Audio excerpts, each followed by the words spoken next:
vous avez constaté sur les réseaux sociaux et en particulier sur YouTube, vous allez voir que quand on parle maintenant de l'immigration canadienne, pour la plupart des temps, c'est le visa visiteur qui est le visa le plus populaire. Donc, il y en a plusieurs qui sont arrivés sur le sol canadien. Il y a beaucoup de mes nouveaux Canadiens qui sont arrivés ici comme visiteurs.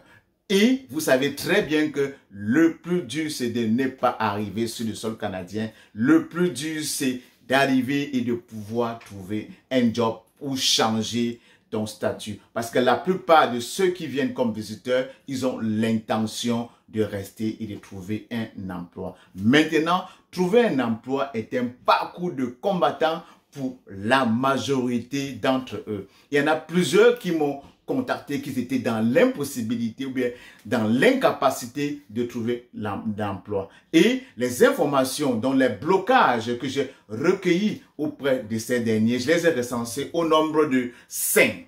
C'est 5 blocages ou encore 5 erreurs ou alors 5 pièges à éviter si tu viens au Canada comme visiteur ou alors si tu es déjà au Canada comme visiteur et que tu as l'intention de trouver un emploi pour changer ton statut de visiteur à travailleur. Donc, c'est de ça qu'il est question dans cette vidéo. Si tu te reconnais dans cette situation, tu sais ce que tu as à faire, reste scotché jusqu'à la fin de la vidéo et comme d'habitude, on va se retrouver après le jingle. Stay tuned!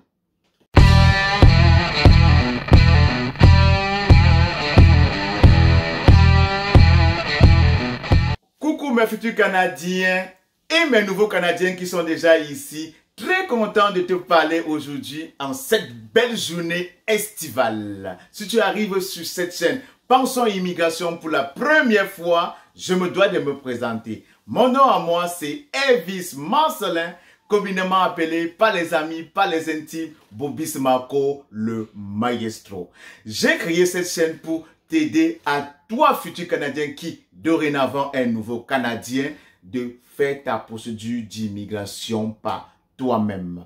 À travers mes vidéos, à travers mes conseils, à travers mes astuces, à travers mon accompagnement et à travers mon coaching, il y a beaucoup qui ont réussi à réaliser leur rêve canadien. Il y en a aussi plusieurs qui sont sur le point de le faire. D'ailleurs, il y a plusieurs, ceux que j'appelle dorénavant mes nouveaux Canadiens, qui sont en ce moment sur le sol canadien. Il y en a beaucoup qui ont bénéficié de mon conseil, de mon accompagnement, de mon coaching et ils en sont tous fiers. Si toi aussi tu veux faire partie de cette belle aventure, tu veux faire partie de la gang, tu sais ce que tu as à faire. Mets pause sur cette vidéo et comme d'habitude, on va se retrouver immédiatement après. Maintenant que tu l'as fait, nous allons entrer dans le vif du sujet. Je l'ai dit à l'introduction que je devais te faire part des 5 erreurs ou alors des 5 blocages ou encore mieux des 5 pièges à éviter si tu veux visiter ou alors si tu visites le Canada et que tu veux occuper un emploi. La première erreur, le premier piège à éviter que je répéterai pour toi, c'est bien évidemment d'éviter de se prendre tardivement. Qu'est-ce que cela veut dire? Parce que beaucoup arrivent ici au Canada.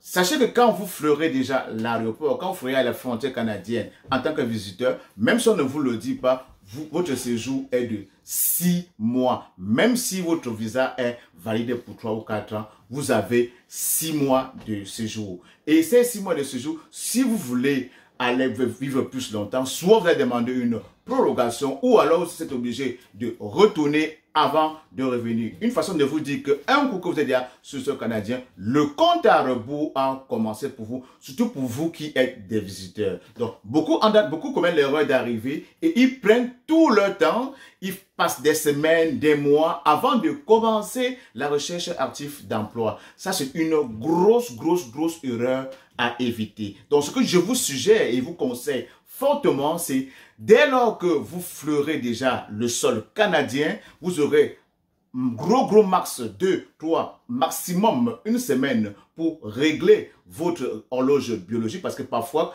pour ceux qui viennent surtout de l'Afrique, il y a un problème de décalage horaire. Donc vous avez gros max une semaine pour pouvoir régler votre horloge biologique. Un coup que vous avez déjà résolu ce problème, je vous conseille tout de suite de commencer votre recherche d'emploi, de commencer à envoyer vos CV, de commencer à attaquer. Donc, Comme première erreur que beaucoup commettent, premier piège à éviter, ne tardez pas dans votre recherche d'emploi. Commencez le plus tôt possible. Comme deuxième piège à éviter, mais comme deuxième erreur que beaucoup commettent, c'est qu'ils comptent sur des gens.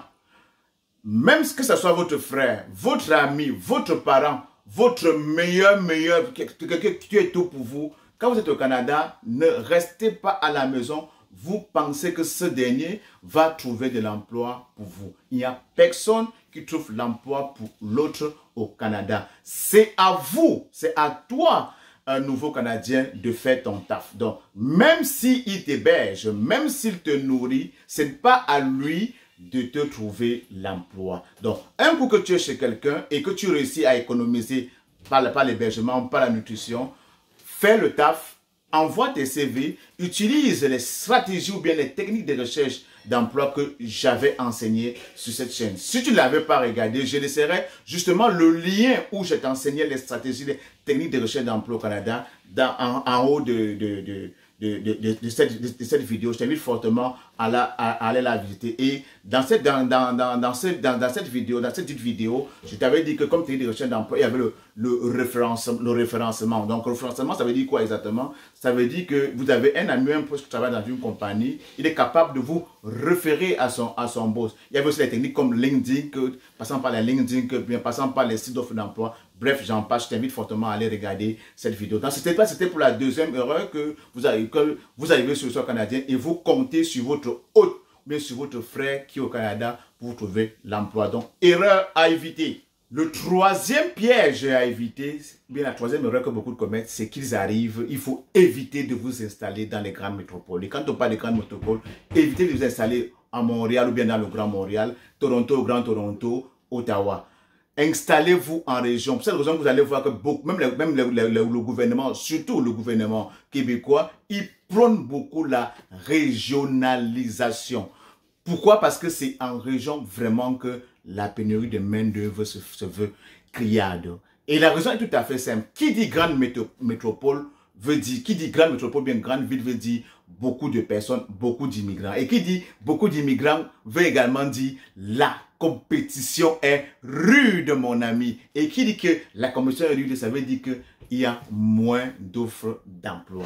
Pourtant, si vous allez en région, et quand on parle de région ici, c'est des zones qui sont situées à 5 voire 7 heures des grandes métropoles, 7 heures de Montréal. Par exemple, du cas de Montréal, par exemple, il faudrait prioriser les zones comme les Rimouski, les Sarney-Lac-Saint-Jean, et bien j'en passe. Également, on avait fait une vidéo à ce sujet. Et je t'invite également, si tu ne connais pas les régions de Montréal, tu pourras aller googliser pour voir les régions éloignées de Montréal. Et pourquoi ces régions sont vraiment à privilégier? Parce que qui dit région veut dire moins de monde, moins d'immigrants et par conséquent, la compétition est moins rude. Et si la compétition est moins rude, il y a plus d'offres d'emploi et à ce moment, tu as plus de chances de décrocher une job, bien de décrocher un emploi. Donc, pour cette erreur, je te conseille fortement, si tu viens au Canada comme visiteur et que tu rêves trouver une job pour changer ton statut, privilégie l'installation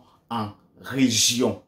Et aussi parce qu'en région, il y a beaucoup de postes vacants. Donc, si vous constatez, vous allez voir qu'avec ma petite expertise, je constate que quand on parle de pénurie de main-d'œuvre, manque de main-d'œuvre, les zones où elles se font vraiment ressentir, c'est en région. C'est là-bas qu'il y a un grand besoin. Je pèse mes mots.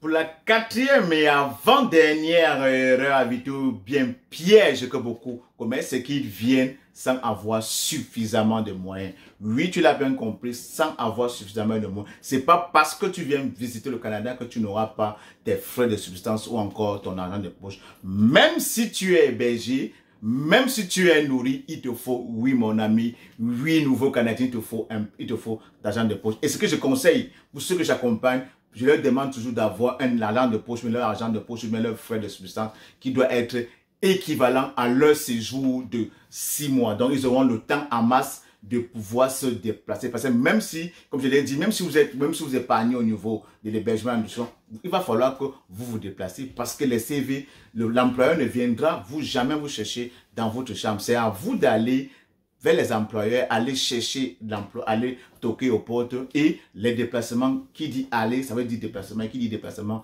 dit ça coûte de l'argent. Donc, beaucoup commettent cette erreur, ils viennent sans argent de poche ou alors ils viennent avec moins d'argent de poche. Ils se retrouvent à un moment donné sans plus d'argent, ils se retrouvent butés. Et beaucoup se sont mis dans la tête qu'ils viennent avec moins d'argent parce que le lendemain, quand ils vont à faire le sol canadien, ils vont trouver de l'emploi. Non, non, non, non, non, non, non, non. Ne commets pas cette erreur. Trouver l'emploi au Canada, c'est un parcours du combattant, surtout si tu es visiteur. Donc, quand tu viendras, mon futur Canadien, prépare-toi, aie suffisamment de moyens pour pouvoir supporter ton séjour. Et comme je l'ai dit, si tu projettes de prochain l'emploi, prends un moyen qui va être équivalent à ton séjour de 6 mois pour ne pas être pris au dépourvu. Maintenant, pour la cinquième et la dernière erreur ou bien le dernier piège à éviter, c'est que beaucoup viennent comme visiteurs et ils sont tous en train de chercher un emploi qui n'est pas en lien avec leur domaine de formation.